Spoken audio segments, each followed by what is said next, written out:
Hello everyone, welcome back again. तो standard 8 mathematics में हमने जो लेसन स्टार्ट किया है that is linear equations in one variable. उसमें हमने अभी इसके पहले के वीडियो में एक्सरसाइज 2.4 क्वेश्चन 1 से लेकर 5 तक के क्वेश्चंस को सॉल्व किया है। तो अगर आपने वो वीडियो मिस किया तो उसकी लिंक आपको इस वीडियो के डिस्क्रिप्शन में मिल जाएगी। तो आज हम उसी एक्सरसाइज को कंटिन्यू करेंगे क्वेश्चन नंबर 6 से। एक्सरसाइज 2.4 जो है एनसीईआरटी के बुक से। तो चलो स्टार्ट करते हैं क्वेश्चन नंबर 6। उसके पहले बता दूं कि अगर आप मेरे चैनल पर नए हो तो प्लीज चैनल को सब्सक्राइब करो, बेल आइकन को प्रेस करो, वीडियो अच्छा लगे तो लाइक करो और अपने फ्रेंड के साथ शेयर करो। चलो स्टार्ट करते हैं।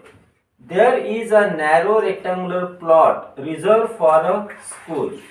एक रेक्टेंगुलर प्लॉट है, इस तरह से मान लो एक रेक्टेंगुलर प्लॉट है जो रिजर्व किया गया है एक स्कूल के लिए। The length and breadth of the plot are in the ratio 11:4। अब इसका जो डायमेंशन है यानी लेंथ इज टू ब्रेथ दिया है 11:4। तो जब भी लेंथ और ब्रेथ रेशियो में दिया रहता है तो हम उसको सपोज करते हैं। तो मान लीजिए कि इसकी जो लेंथ है वो हो गई 11x और ब्रेथ है वो हो गई 4x। ठीक है। At the rate of 100 per meter, it will cost the village panchayat ₹75,000 to fence the plot। अब प्लॉट को फेंसिंग करना है तो प्लॉट को फेंसिंग करने के लिए 100 रुपीज पर मीटर से टोटल कॉस्ट पंचायत को आई 75,000। अब फेंसिंग की कॉस्ट कैसे फाइंड करते हैं? तो रेक्टेंगुलर प्लॉट है तो रेक्टेंगुलर प्लॉट का हम पेरीमीटर फाइंड करते हैं। पेरीमीटर को रेट से मल्टीप्लाई करेंगे तो हमें मिलेंगी कॉस्ट। तो कॉस्ट ऑफ फेंसिंग क्या होती है? कॉस्ट ऑफ फेंसिंग होती है पेरीमीटर मल्टीप्लाई रेट होता है। ठीक है। अब आपको कॉस्ट दिए और आपको रेट दिया तो आपको इससे पेरीमीटर मिल जाएगा। And perimeter is equal to क्या होगा? फिर कॉस्ट अपॉन रेट हो जाएगा। अब इससे आपको पेरीमीटर मिल गया। पेरीमीटर ऑफ रेक्टेंगल है 2 into length plus breath formula है। उसमें हम लेंथ और ब्रेथ की वैल्यू पुटअप करेंगे तो हमें x की वैल्यू मिलेगी और फिर हम उसके डायमेंशंस फाइंड आउट कर सकते हैं। So first we will see here let length is equal to 11x and breadth is equal to 4x। तो ये लेंथ और ब्रेथ हमने यहाँ पे सपोज कर ली है। अब हम फाइंड करेंगे इसका पेरीमीटर। ठीक है। तो हम पहले लिख लेते हैं कॉस्ट ऑफ फेंसिंग कितनी दी है। Cost of fencing is equal to दिया है ₹75,000। रेट ऑफ फेंसिंग दिया है, rate of fencing is equal to दिया है ₹100 पर मीटर। अब हम इससे फाइंड करेंगे perimeter of plot. Therefore perimeter of plot is equal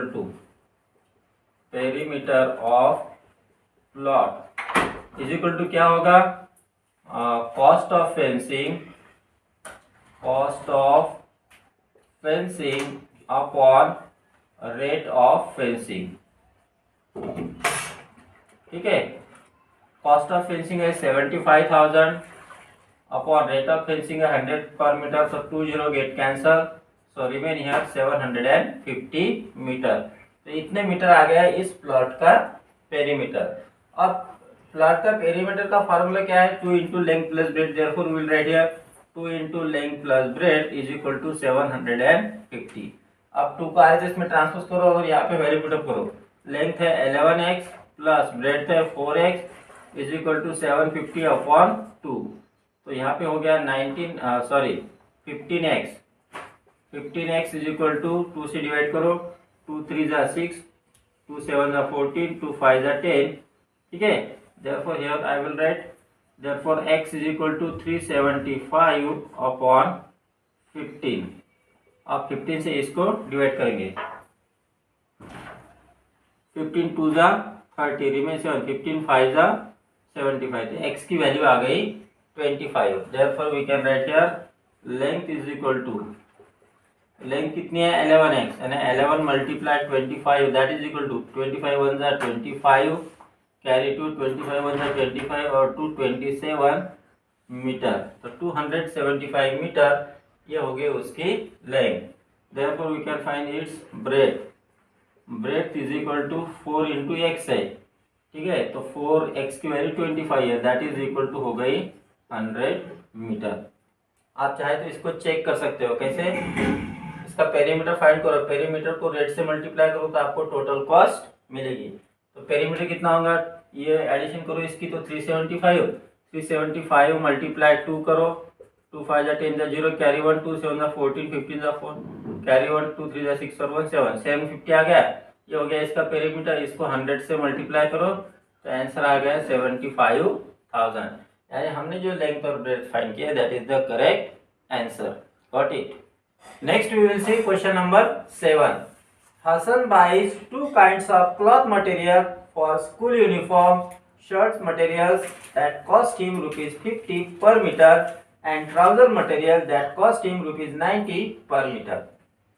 अब हसन ने क्या किया है कि स्कूल यूनिफॉर्म के लिए उसको कुछ क्लॉथ मटेरियल चाहिए, तो उसने क्लॉथ मटेरियल कैसे लाए, तो उसने उसमें शर्ट्स लाए और ट्राउजर लाए, ठीक है।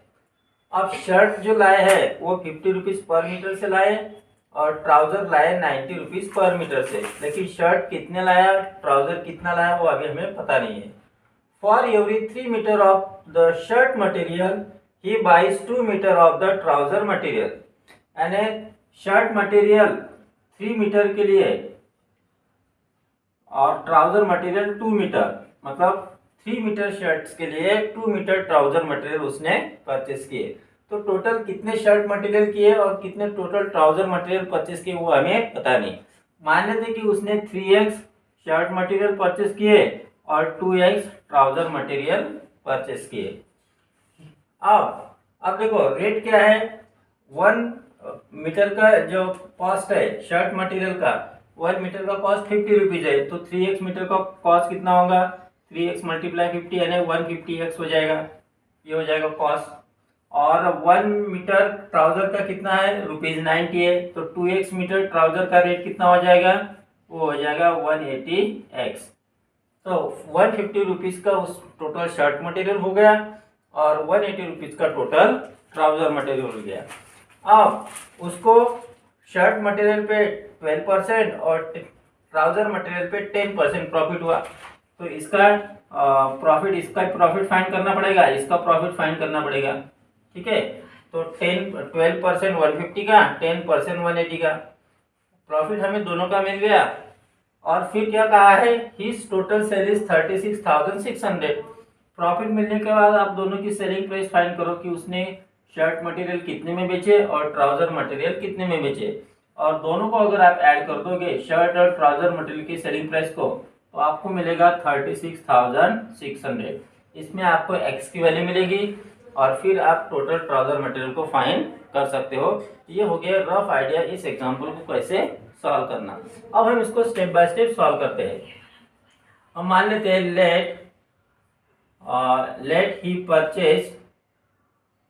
Late he buys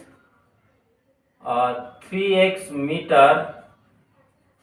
metre shirt material and 2x metre trouser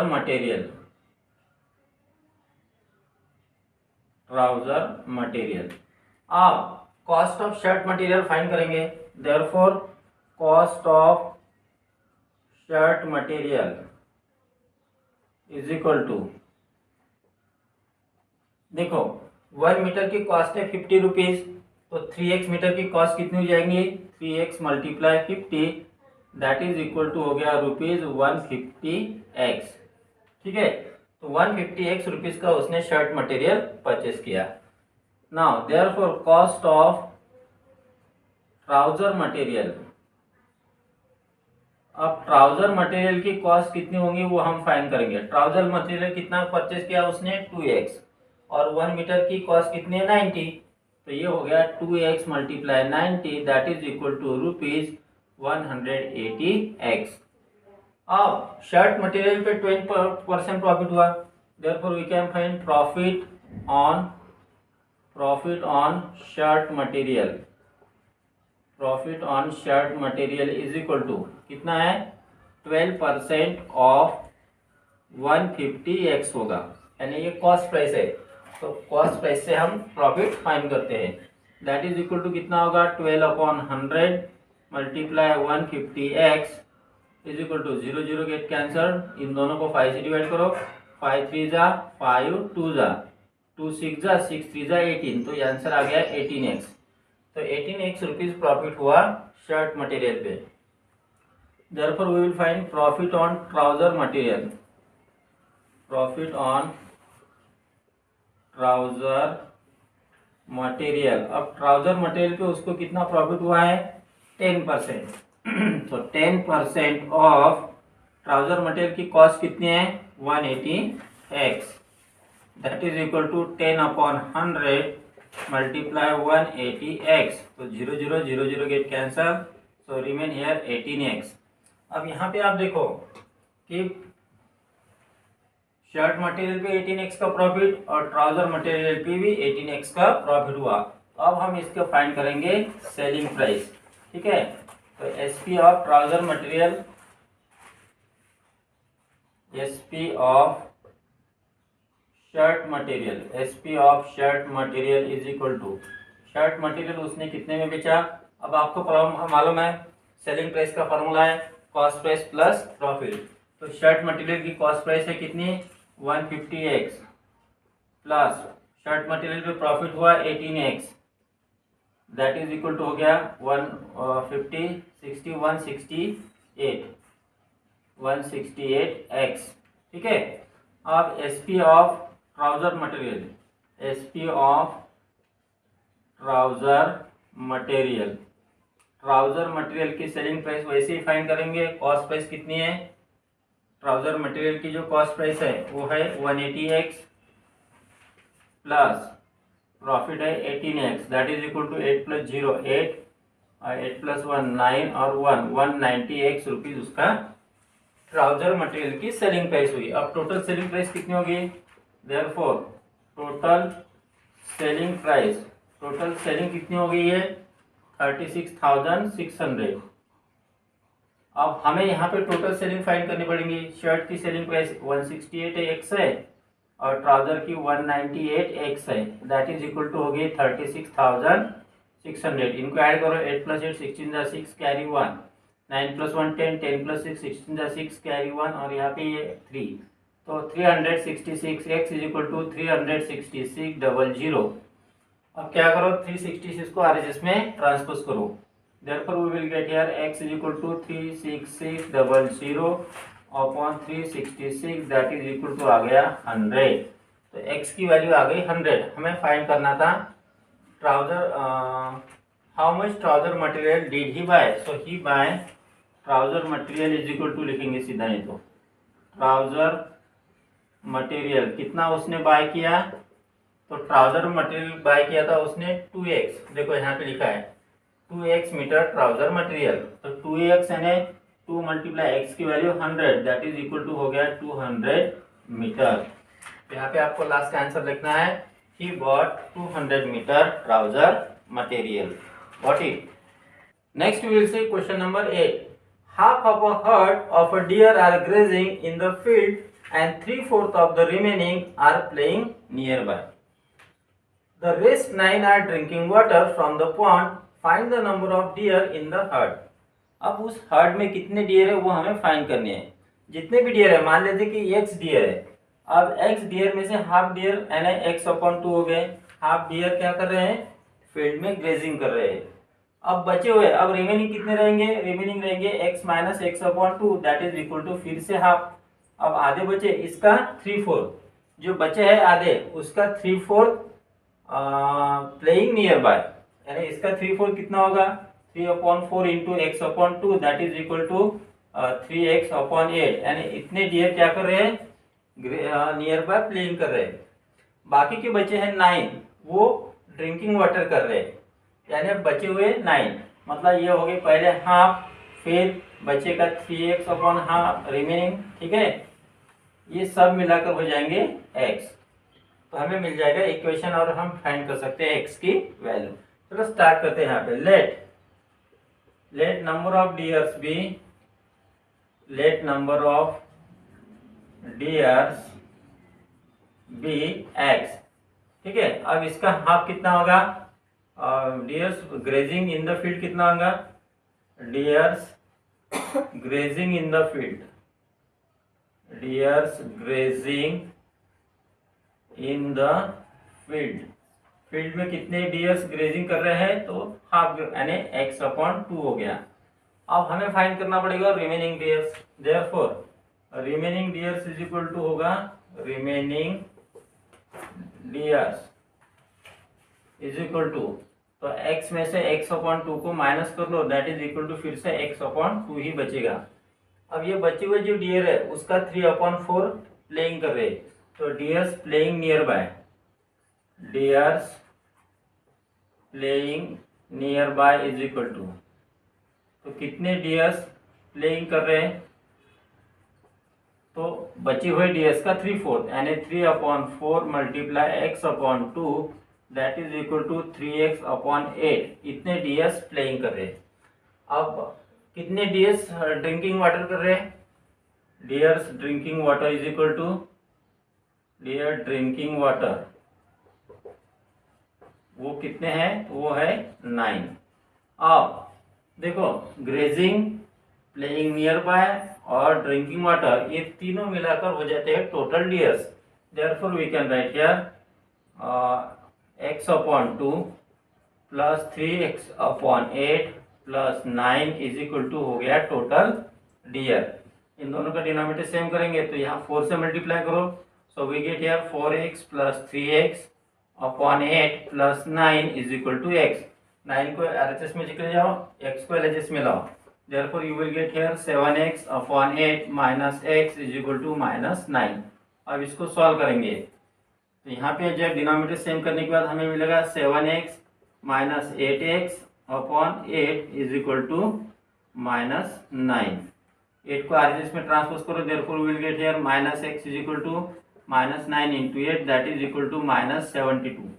दोनों साइड को -1 से मल्टीप्लाई करेंगे, therefore we will get here x is equal to 72। तो वहां पे टोटल कितने डियर्स थे, तो 72। So we can write last answer, therefore the number of deer in the herd is 72। तो इस तरह से हमें इस क्वेश्चन को सॉल्व करना है। Got it. Next we will see question number 9। A grandfather is 10 times older than his granddaughter। तो ग्रैंडडॉटर से 10 टाइम्स ओल्डर है। अब ग्रैंडडॉटर कितना है वो हमें पता नहीं, मान लेते हैं कि let age of granddaughter be x, so we will write here let age of granddaughter be x years। तो ग्रैंड डॉटर अगर x ईयर की है तो ग्रैंडफादर कितने हो जाएंगे, कितना एज होगी, therefore we will write here age of grandfather is equal to कितना होगा, ग्रैंड डॉटर का 10 टाइम्स यानी 10x ईयर्स हो गए ग्रैंडफादर। आगे देखो कंडीशन क्या है, he is also 54 years older than her. वो ग्रैंड डॉटर से 54 ईयर ओल्डर है, यानी ग्रैंड डॉटर के एज में अगर 54 ऐड करोगे तो आपको ग्रैंडफादर का एज मिलेगा। Therefore we can write here according to condition हमें यहाँ पे क्या मिलेगा, अब इक्वेशन मिलेगा। ग्रैंड डॉटर का एज x है, उसमें 54 ऐड करो तो आपको मिलता है ग्रैंडफादर का एज जो है 10x।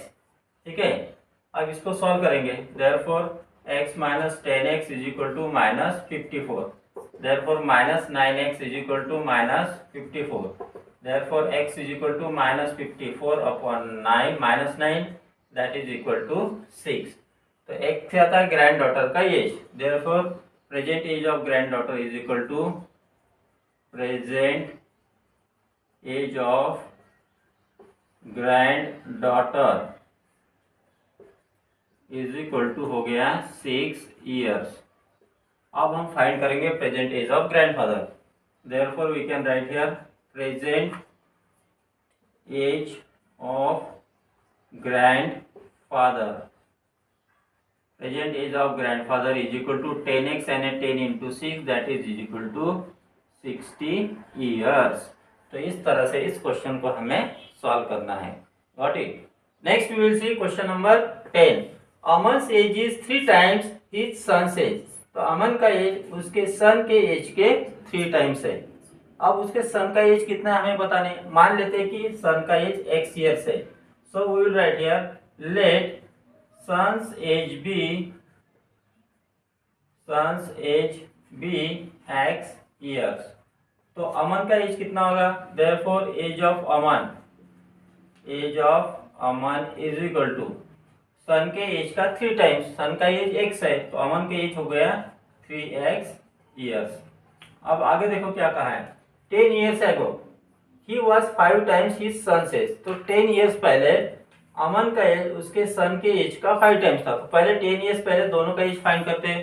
Therefore we can write here 10 years ago. Okay, 10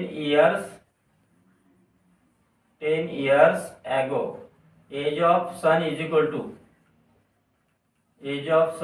to कितना रहेगा, प्रेजेंट एज x ईयर है, 10 ईयर्स पहले कितना था x माइनस 10 ईयर्स। और 10 ईयर्स पहले अमन का एज कितना था, एज ऑफ अमन कितना रहेगा, प्रेजेंट एज 3x है तो 10 ईयर्स पहले 3x माइनस 10 ईयर्स रहेगा। अब कंडीशन क्या है कि 10 ईयर्स पहले he was 5 times his sons age यानी अमन का age is equal to 5 into son का एज। ये हो गया equation. Therefore we can write here according to condition